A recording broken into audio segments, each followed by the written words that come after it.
Hi hello welcome to Bharat sports Telugu. Cricket అభిమానులు ఎంతో ఆసక్తిగా ఎదురుచూస్తున్న సమయం రానే వచ్చింది.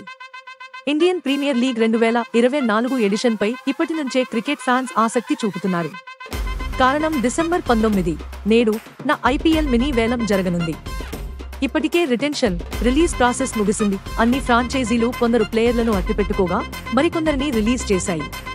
ఇలా ఖాళీ అయిన వారి స్థానంలో కొత్త ప్లేయర్లను తాజా వేలంలో దక్కించుకోవడానికి ఫ్రాంచైజీలు రెడీ అవుతున్నాయి.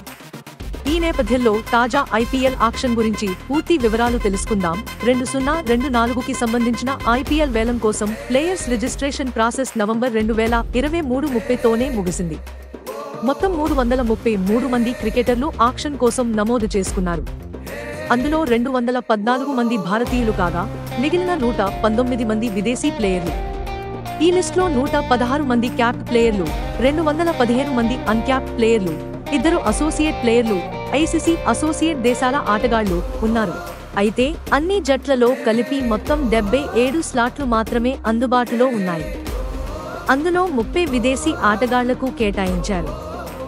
ఈ నేపథ్యంలో 10 ఐపీఎల్ ఫ్రాంచైజీలు వేలంలో ఎవరిని దక్కించుకుంటాయా అని ఫ్యాన్స్ ఆసక్తికరంగా ఎదురుచూస్తున్నారు. ఐపీఎల్ చరిత్రలో తొలిసారి వేలం ప్రక్రియను దేశం వెలుపల నిర్వహించనున్నారు. ఐపీఎల్ 2024 వేలం దుబాయ్లో జరగనుంది. ఈసారి ఐపీఎల్ వేలానికి మరో ప్రత్యేకత కూడా ఉంది. 16 ఏళ్ల ఐపీఎల్ చరిత్రలో తొలిసారి ఐపీఎల్ వేలం ప్రక్రియను ఓ మహిళ నిర్వహించనుంది. ఇప్పుడు అందరి చూపు ఆమెపైనే ఉంది. ముంబైకి చెందిన మల్లికా సాగర్ ఈసారి ఐపీఎల్ వేలం నిర్వహించనుంది. ఐపీఎల్ వేలం నిర్వహించనున్న 4వ వ్యక్తి మల్లిక కావడం గమనార్హం. రిచర్డ్ మ్యాడ్లీ దాదాపు 10 ఏళ్ల పాటు ఐపీఎల్ వేలం నిర్వహించారు. 2008 నుంచి 2018 వరకు ఐపీఎల్ వేలం పాటను ఆయనే నిర్వహించారు.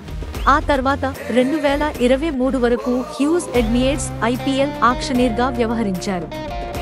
2022 మెగా వేలం సమయంలో మెడికల్ ఎమర్జెన్సీ కారణంగా వేలం మధ్యలోనే ఎడ్మియేట్స్ హాస్పిటల్ పాలవడంతో చారు శర్మ వేలం ప్రక్రియను కొనసాగించారు. ఐపీఎల్ వేలం నిర్వహించిన తొలి భారతీయుడు చారు శర్మనే. ఐపీఎల్ వేలాన్ని ఆరంభం నుంచి నిర్వహించనున్న తొలి ఇండియన్గా మల్లిక రికార్డులకెక్కుతున్నారు. అంతేకాదు ఐపీఎల్ చరిత్రలో తొలి మహిళా ఆక్షనీర్ కూడా ఆమెనే కావడం విశేషం. మల్లికా సాగర్ అద్వానీ ముంబైకి చెందినవారు. Centre for modern and contemporary Indian art ముంబైలో సలహాదారు. అలాగే ఆమె ఆర్ట్ ఇండియా కన్సల్ట్ సంస్థలో భాగస్వామి కూడా. మల్లికాను వేలం పాటలు నిర్వహించడంలో మంచి అనుభవం ఉంది.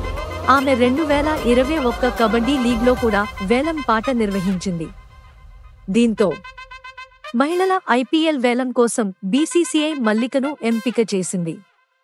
ఇక మహిళల ఐపీఎల్ వేలాన్ని సక్సెస్ గా నిర్వహించి మంచి పేరు తెచ్చుకున్నారు మల్లిక. దీంతో మల్లిక సుత్తి కింద ఎవరు ఎంపిక అవుతారో, ఎవరికి మొండి చేయి ఎదురుకానుందో ఇప్పుడు ఆసక్తికరంగా మారింది. ఇలాంటి స్పోర్ట్స్ అప్డేట్స్ కోసం like, share, subscribe to Bharat sports Telugu.